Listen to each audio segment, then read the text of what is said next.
તમારા મા બાપને કહી દો કે મને કઈ કામ ના બતાવે. અરે જે મા બાપે ઉછળીને મોટા કર્યા હોય એ મા બાપને કેમ કરીને તરસોડાય. અને તને કદાચ ભાવના ખબર નહીં હોય, કારણ કે મારા મા બાપ હતા ને ત્યારે મેં આ દુનિયા જોઈ છે.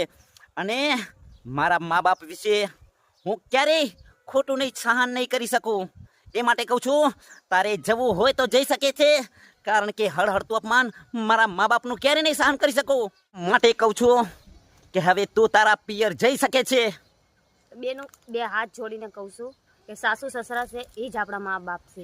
એની સેવા કરજો તો ચોક્કસ ભગવાન આપણી ઉપર દયા કરશે. આવી ગઈ ગાડી પાટા ઉપર.